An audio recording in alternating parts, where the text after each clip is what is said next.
નમસ્કાર, આપ જોઈ રહ્યા છો પ્લેગ્રાઉન્ડ ધ સ્પોર્ટ્સ શો અને હું છું જય શર્મા. તો ભારત અને સાઉથ આફ્રિકા વચ્ચેની બીજી ટેસ્ટ મેચમાં હાલ નાજુક મોડ પર જોવા મળી રહી છે મેચ. તો જ્યાં ભારતીય ટીમ ભારે દબાણ હેઠળ છે.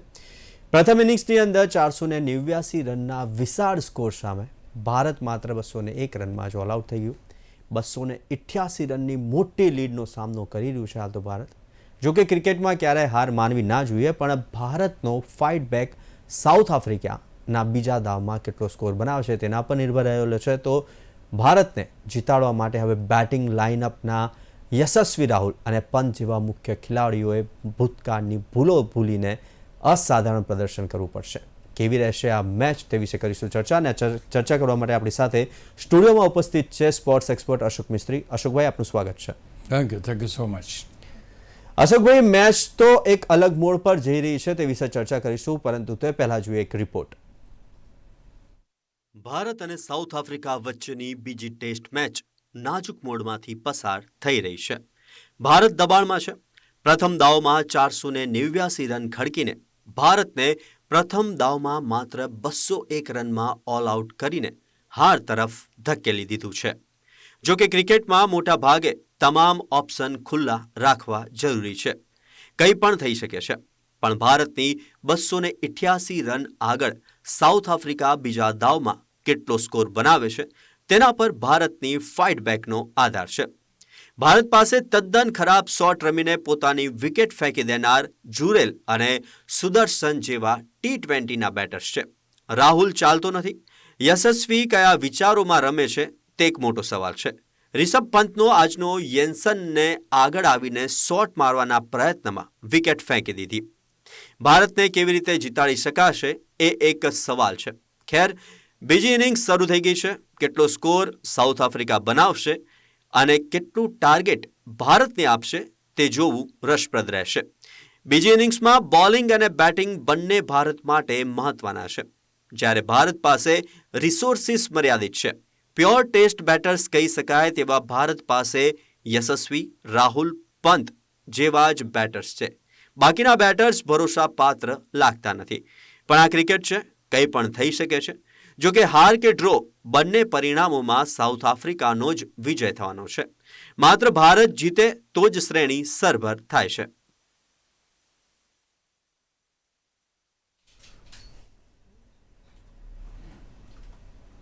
તો શું હવે ચર્ચાની શરૂઆત કરીએ તો ભારત અને સાઉથ આફ્રિકા વચ્ચેની હાલ ગુવાહાટી ટેસ્ટ મેચ જોઈને આપને પૂછવાનું એવું મન થાય છે કે શું હવે ભારતમાં ટેસ્ટ રમી શકે તેવા ટેમ્પરામેન્ટવાળા બેટર્સ નથી, કે પછી T20 એ ટેસ્ટ ક્રિકેટ પર ગંભીર અસર કરી છે?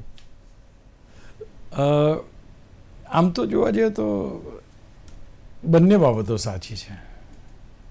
કારણ કે તમારી પાસે એવા ટેસ્ટ મેચને અનુરૂપ એ ટેમ્પરામેન્ટવાળા 5 દિવસ સુધી મેદાન ઉપર ટકવાની જે એક જનૂન લઈને ચાલનારા ખેલાડીઓ અત્યારે નથી.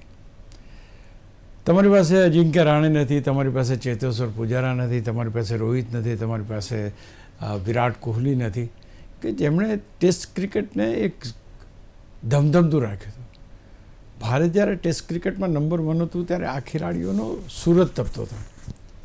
એ તમે સચિન તેંડુલકરની વાત લઈ લો, તમે કે બાકીના કોઈ પણ ખેલાડીઓ લઈ લો. ભારતના 5 કે 6 જે ટેસ્ટના ખેલાડીઓ હતા એ એટલા મજબૂત હતા કે દુનિયાની કોઈ પણ બોલિંગ એને પરેશાન કરી શકતી નહોતી. ખાસ કરીને ભારતમાં તો નહીં જ.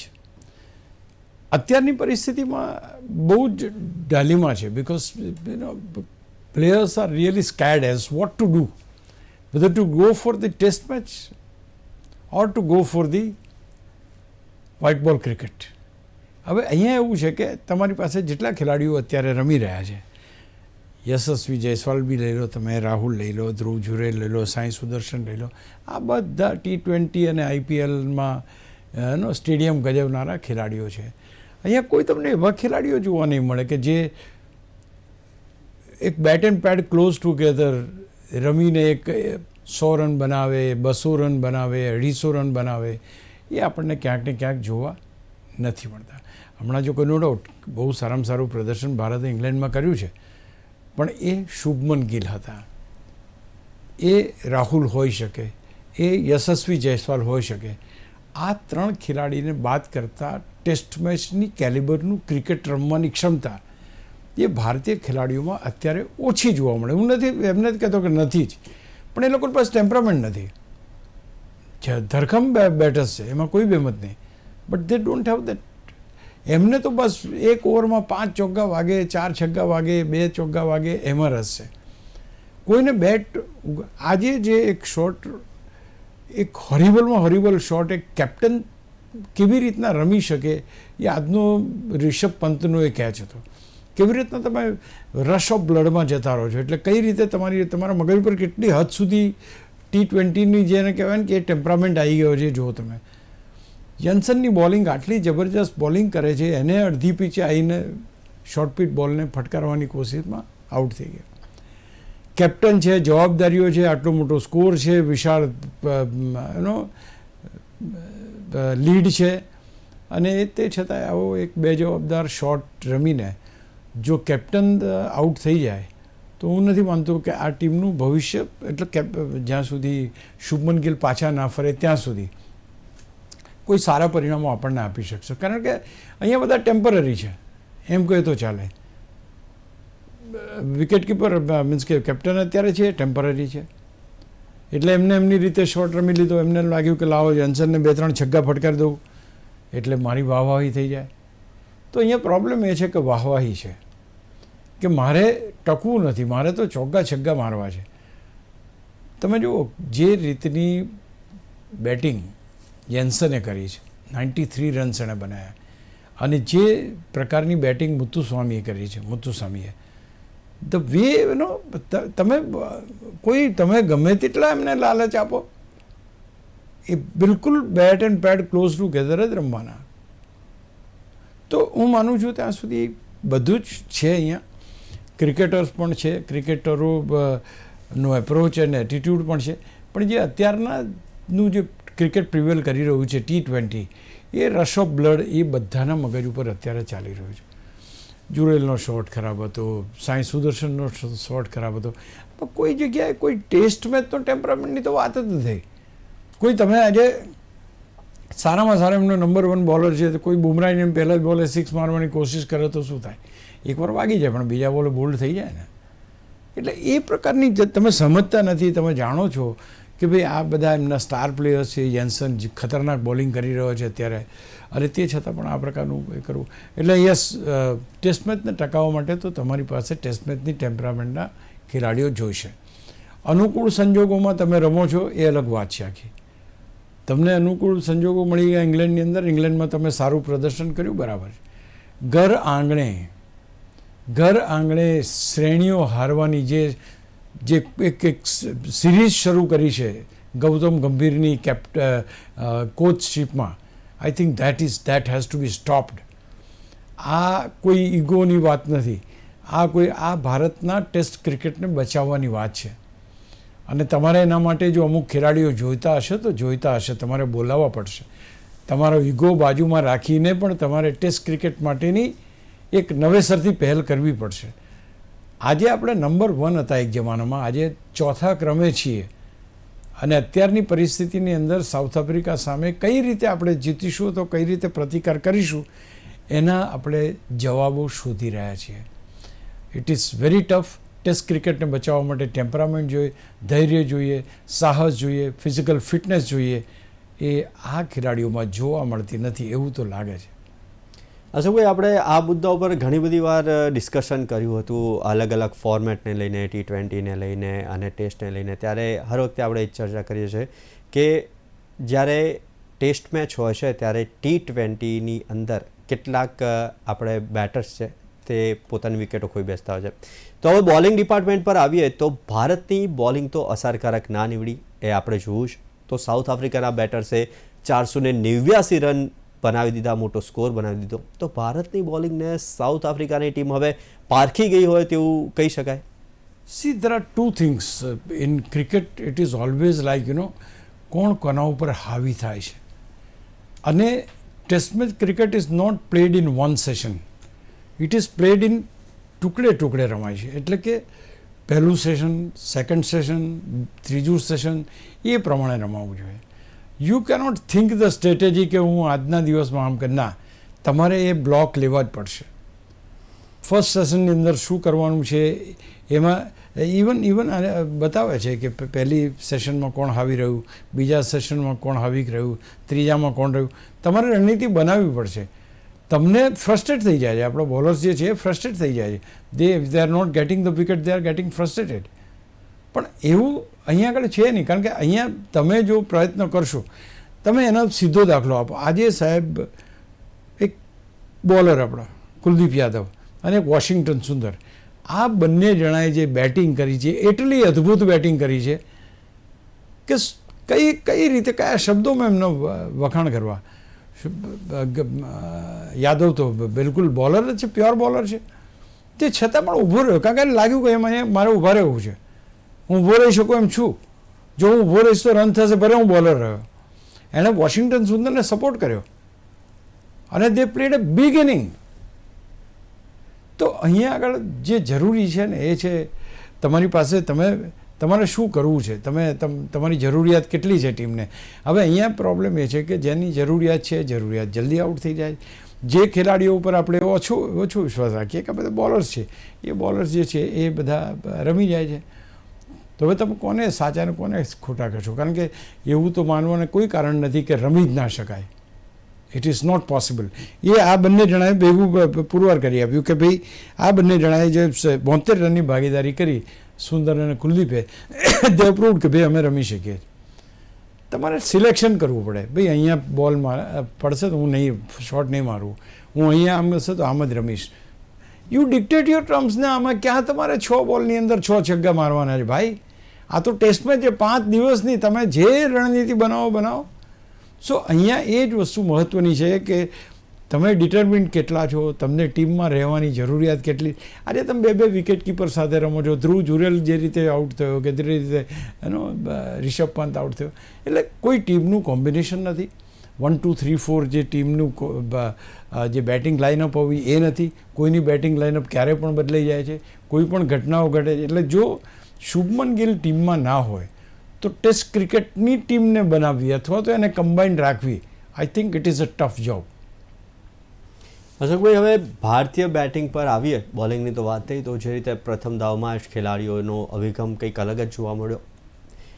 યશસ્વી રમ્યો પણ કેપિટલાઇઝ ના કરી શક્યો, તો સામે બેટિંગમાં એક સ્પ્લિટ અભિગમ જોવા મળી રહ્યા છે. અને અચાનક જ જે આ T20ની વાત કરે છે, તો T20 શોટમાં એને આઉટ થઈ જાય છે. શું તેને રેડ બોલ ક્રિકેટર બનાવવાનું દબાણ તો નહીં હોય ને? બહુ સિમ્પલ વાત છે કે તમારી પાસે જે કોઈ રિસોર્સિસ છે, આની પહેલાં કોઈ T20 રમતું નહોતું ને ટેસ્ટ મેચ રમતું નહોતું, બધા રમતા હતા. વિરાટ કોહલી રમતા હતા, રોહિત શર્મા રમતા હતા, બધા જ રમતા હતા. Still we were number 1. એટલે એવું નથી. અહીંયા સવાલ એ છે કે તમે આજે 50 રન બનાવી લીધા. યશસ્વી જયસ્વાલનો ખરેખર જોવા જાવ તો એ અત્યારે માનસિક એવી દુવિધામાં ચાલી રહ્યો છે, according to me, as long as I C him, because he don't know what he is going to do. એને ટેસ્ટ મેચ, કોઈ કહે છે કે ભાઈ એને ટેસ્ટ મેચ ક્રિકેટ માટે ડેવલપ કરો. હવે ટેસ્ટ મેચ ક્રિકેટ માટે આવ્યો તો IPL ક્રિકેટમાંથી છે. IPLની સિઝનમાં સૌથી વધારે રન માર્યા, ફાસ્ટેસ્ટ સેન્ચુરી મારી, આ બધી ધમાલ કરીને તો ટીમમાં આવ્યો છે. તો હવે કે આને હવે તમે રેડ બોલ ક્રિકેટમાં નાખો. તો આ પરિસ્થિતિની અંદર થાય છે શું કે એકવાર રન બનાવે છે, હી રીચીસ ટુ વન સ્ટેજ, એક સ્ટેજ ઉપર આવી જાય છે, પછી તરત એમ થાય કે ના બોલ ઓપ્શનની બહાર છે ને, મસ્ત છે, લાવો ચલો કટ કરી જ નાખીએ. અરે ક્યાં કટ કર? He was not willing to cut. જે બોલે આઉટ થયો છે was not willing to cut, અને પછી કટ કરવા ગયા. તો આજે તમારામાં કેટલો સ્પ્લિટ છે. તમારે you wanted to go for the shot, કે તમારે બોલને છોડી દેવો છે વિકેટ કીપર માટે. તમે આજે T20 શોટ હતો, ડેફિનેટલી ત્યાંથી ચોગ્ગો છગ્ગો મળી જાય. અહીંયા ટેસ્ટ મેચ છે, તમે 50 રન કરી ચૂક્યા છો, તમે એસ્ટાબ્લિશ થયા છો, ભારતને તમારી જરૂર છે, આટલો મોટો સ્કોર સામેની ટીમે મૂક્યો છે, છતાં તમે આઉટ કરીને આ રીતના એ થઈ જાઓ. T20 હાવી તો થાય છે, પણ એ વખતે ખાસ કરીને જે એ ખેલાડી, અને બીજું અહીંથી અત્યારની જે પરિસ્થિતિ છે ને, એ ટીમમાં કોઈ પણ ખેલાડીનું સ્થાન નક્કી નથી. આ તમારું સ્થાન નક્કી ટીમમાં ના હોય એટલે તમારી પાસે રમવાનું, તમને આ રીતે જ રમવાનું, કારણ કે તમારી પાસે ખબર જ નથી તમે નેક્સ્ટ મેચમાં છો કે નહીં. તમે પેલા ના રમ્યો એટલે સાંઈ સુદર્શન લાયા, સાંઈ સુદર્શન તક મળી તો એને બી એ રીતે જ કરી. તમે વિચાર કરો જે રીતે ભારતે બેટિંગ કરી છે, જે રીતે બધા શોર્ટ બોલમાં આઉટ થયા છે, એટલા લોકો ઘણા બધા ખરાબ શબ્દો આજ તો મીડિયામાં, સોશિયલ મીડિયામાં લખાયા છે. આપણને કહેવાનું મન થાય કે ભાઈ ધ્રુવ જુરેલને શું જરૂર હતી કે તમે એ બોલને એ શોટ રમવાની, કે ભાઈ રિષભ પંતને શું જરૂર હતી કે જેન્સનને અડધી પીચે જઈને છગ્ગો મારવા જવાની. આ થોડું આપણે એવું છે કે ભાઈ બે બોલમાં એક જ બોલ બાકી છે ને 2 રન જોઈએ છે. હમણાં તાજેતરમાં આપણે એક મેચ એવી રીતના જ હારી ગયા, 1 રન ના કરી શકી ટીમ, અને આખી ટુર્નામેન્ટ બહાર થઈ ગઈ ટીમ આપણી અને રાઇઝિંગ સ્ટાર્સ. તો આ પરિસ્થિતિમાં આજે ધ્રુવ જુરેલને તમે લીધો, Dhruv Jurel what he has delivered? Nothing. કે એ પછી તમે આની વાત કરો, સાંઈ સુદર્શનની વાત કરો, આ શોટ રમવાની ક્યાં જરૂર હતી? અને તમે મેઇન તકલીફ શું થાય છે જય, કે ભાઈ આ લોકો પ્લેયર્સ આ ફિલિંગ કે 10 રન થઈ ગયા એટલે એમને લાગે કે આપણે સેટલ થઈ ગયા, હવે આપણે ગમે તે કરીએ. This is test match cricket. It doesn't give you stability યાર. તમે એક બોલ તમને ટર્ન થતો જોવા છે, આજે કહેવાય છે 4.3 ડિગ્રી હાર્મોનનો બોલ ટર્ન થાય છે, સૌથી બધા ખેલાડીઓ કરતાં સૌથી વધારે આપણા ખેલાડીઓ કરતાં પર. હવે આ જ બોલર તમે આ બોલને તમે ફટકારવા જાઓ, શું થાય? તમે આઉટ જ થઈ જાઓ, કારણ કે તમારું તો જજમેન્ટ જ નથી એ રીતનું. તો હું માનું છું કે એ વસ્તુ છે કે આ બોલે ચોગ્ગો વાગ્યો તો બીજા 2 બોલ રાહ જુઓ. You have to weight and watch. 3 દિવસ થયા છે, 2 દિવસ આખા બાકી છે, 5 દિવસની ટેસ્ટ મેચ છે. તમે રમવું એટલું રમન સાહેબ. તો અહીંયા આ વસ્તુ અગત્યની છે, જે રીતે ખરાબ શોટથી ભારતના ખેલાડીઓ આઉટ થયા છે, જે રીતે દબાણ ભારત ઉપર અનનેસેસરી વધી ગયું. આજે કેટલા રનનો 288 રન આપણે પાછળ છીએ અને બાકીના આજે ઉમેરાયા. તો ક્યાંક આ બધી વસ્તુ ક્યાં જઈને હટાનો કોણ? આજે પણ એક પણ વિકેટ પડી નથી, 314 રનનો લીડ તો ઓલરેડી થઈ ગયો છે. તો આ પરિસ્થિતિની અંદર જો તમારી પાસે જવાબદાર બેટિંગ જોવા ના મળે તો જવાબદાર અત્યારે બરાબર બોલિંગની વાત કરીએ તો બોલિંગ જો અચ્છા સાઉથ આફ્રિકાએ તમને કહી એમને આજે એમ હતું કે શરૂઆતમાં જો 1-2 વિકેટ મળી જાય તો ભારત કંઈક પોતાનું એ કરી શકે. કશું જ નહીં. Nothing has happen. So they are playing so easily, so freely, so relaxed. કારણ કે એમની પાસે ટોટલ બી એટલું મોટું છે અને આ બધા બોલરોને ગોળીને પી ગયા છે. એને કોઈ જગ્યાએ જેને કહેવાય કે કોઈ એની અસર જ નથી એમની.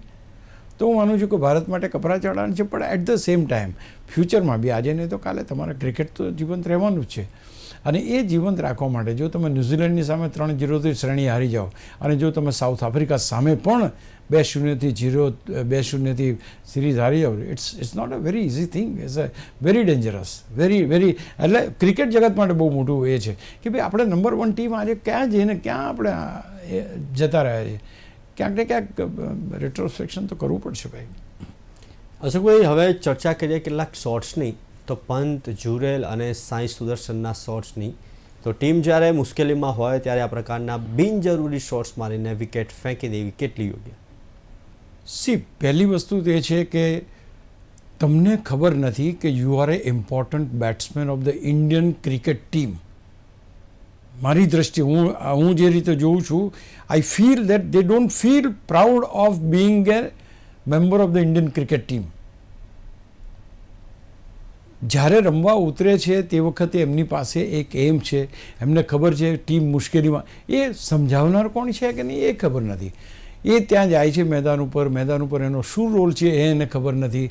મારે શું કરવાનું, મારે ચોગ્ગા છગ્ગા મારીને 2 ઓવરની અંદર 12 રન 50 રન બનાવી લેવાના, એવું તો કંઈ છે નહીં. Then what is happening?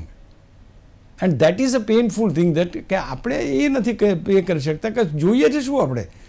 ભાઈ ખેલાડી આજે ધ્રુવ જુરેલ છે કે સાંઈ સુદર્શન છે, આટલી બધી સ્ટ્રગલ કરીને એને ટીમમાં સ્થાન મળ્યું છે. હવે એ ટીમમાં સ્થાન મળ્યું, ઇંગ્લેન્ડમાં ફ્લોપ ગયો, અહીંયા આગળ લાવ્યા તો ફ્લોપ ગયો, અને તે છતાંય એનામાં ઇમ્પ્રુવમેન્ટ નથી. જો સ્ટીલ આઈ બિલીવ કે તમે યાન્સનનો બોલે એકદમ બોલ આઉટસ્વિંગ થતો હોય ને બોલ બેટને અડીને નીકળી જાય ને તમે આઉટ થાવ, I agree to that. I don't agree to such shot. આવા વાઇલ્ડ શોટ રમવાની જરૂર જ ક્યાં છે અત્યારે? So most important thing is that કોઈ આમાં ટેકનિકલ કોઈ એ જ નથી. તમે કયા માઇન્ડસેટથી મેદાન ઉપર એ જોવાનું છે. જઈને ત્યાં આગળ તાબડતોબ ચોગ્ગા છગ્ગા મારી દો. અરે આ તો કંઈ થોડી આઈપીએલની મેચ છે ભાઈ. ધ્રુવ જુરેલનો જે શોટ હતો, what was necessity of that shot, હજુ હું સમજી ન શકું. જ્યારે રિપ્લે જોઉં મને એમ થાય કે આ ક્યાં છે, કોણ છે, કોની બોલમાં આવી રીતના શોટ મારે છે. અને આઈ મીન તમે જ્યારે ક્લેરિટી ના હોય, તમને તમારી ઇમ્પોર્ટન્સની જરૂર નથી, તમને ખબર નથી કે તમારી એ 100 રનની બારી જો તમે રમો, 100 રન 100 રનની તમે ઇનિંગ રમો તો ભારતને હારમાંથી બચાવી શકે છે. એ જ રિષભ પંત જો 100 રનની ઇનિંગ રમે તો ભારતને મુશ્કેલીમાંથી બહાર કાઢી શકે છે. એ જુરેલ, એ સાંઈ સુદર્શન, આ બધાને તકો એમને મળી છે. They did not fought for it. Actually તમે એટલો પરસેવો વહાવ્યો જ નથી અને તો you are getting this this thing, એવું આપણને લાગે. ને પહેલાં તો એવું હતું કે એકવાર ચાન્સ મળે તો એવો ચાન્સ એ કરી લે. ધારો કે સચિન તેંડુલકરને મળ્યો તો હી બીકમ ધ લેજન્ડ. એવી રીતના જેને ચાન્સીસ મળ્યા છે પહેલાંના જમાનામાં એ ચાન્સીસ એન્કેજ કર્યા છે. અહીં તો કંઈ બધાને છે તો આપણે આવી જઈશું. એ આ જે પર્ટિક્યુલર એટીટ્યૂડ છે અને એનો એટીટ્યૂડનો મુખ્ય હેતુ આઈપીએલ જ છે. મુખ્ય એનો બેકઅપ ફિટ આ આઈપીએલ છે. આ જે 3 શોટ આજે જે જોયા એ ક્રિકેટ જગતના કોઈ મીન્સ કે જેટલા પણ આવી રીતના વિવેચન કરતા હોય કે વાર્તા કરતા હોય કે જે એ કરતા હોય એના માટે એવરીબડી હેઝ ક્રિટિસાઇઝ. કોઈ રીતે હજુ અગેન કહેવાનું મન થાય, યેન્સનની બોલિંગ સારી હતી, એ લોકોની બોલિંગ સારી હતી, તમે સારા બોલમાં આઉટ થયા, ફુલ્લી એગ્રી. તમે કેવી રીતના એક્સાઇટ થઈ જાઓ કે આ બોલમાં મને એ શોર્ટ પીચ બે શોર્ટ પીચ નાખે એટલે ત્રીજા બોલે તો આજે હું બતાવી દઉં આને પુલ કરીને. અરે પુલ કરીને શું કામ બતાવવાનું ભાઈ, વિકેટ તો તારી જાય છે. આ એક્ઝેક્ટલી જે સાઉથ આફ્રિકાએ ટ્રેપ ગોઠવી છે ને એ ટ્રેપની અંદર એક પછી એક બધા ટપો ટપ આવી જાય.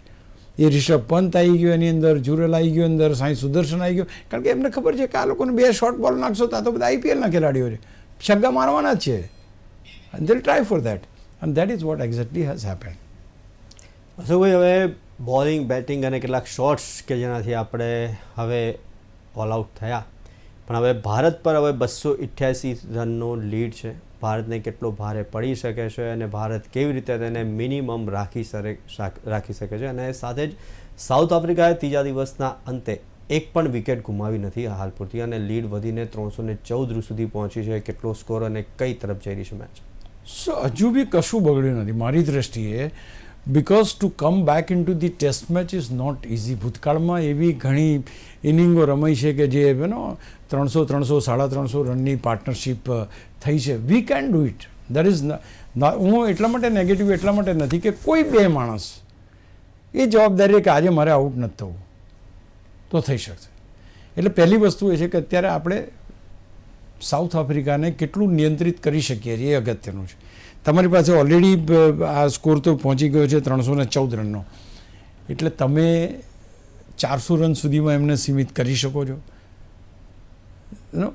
તો પછી તમે આગળ ઉપર એ કરી શકો કે અમે એટલા કરી શકીએ. જો તમને 500ની અંદરનો સ્કોર બને, 500ની અંદરનો સ્કોર કરવાનો આવે અને જો 2 ખેલાડીઓ 3 ખેલાડી રાહુલ અને યશસ્વી જયસ્વાલ એમ વિચારે કે ના this is my day, I think we can do wonders. There is nothing, I still આમ નોટ.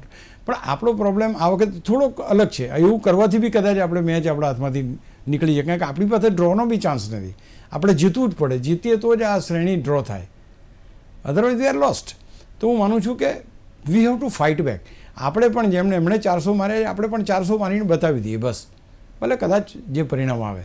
પણ એ જોઈએ એ ખાલી યશસ્વી જયસ્વાલ અને તમારી પાસે રાહુલ, આ 2 ખેલાડીઓ જો શરૂઆત જબરજસ્ત કરે, પાછળ બિલ્ડિંગ પછી જબરજસ્ત બની શકે છે. જી, તો જેન્સન ધ ઓલરાઉન્ડરમાં આ હતી આજની ચર્ચા, અને આ ચર્ચા કરવા માટે અશોકભાઈ અમારી સાથે જોડાયા તે બદલ ખૂબ ખૂબ આભાર. Thank you. તો આવી જ રીતના દરેક સ્પોર્ટ્સ ઇવેન્ટ્સના પ્રિવ્યૂ, રિવ્યૂ, એનાલિસિસ અને ડિસ્કશન માટે જોતા રહો પ્લેગ્રાઉન્ડ ધ સ્પોર્ટ્સ શો. નમસ્કાર.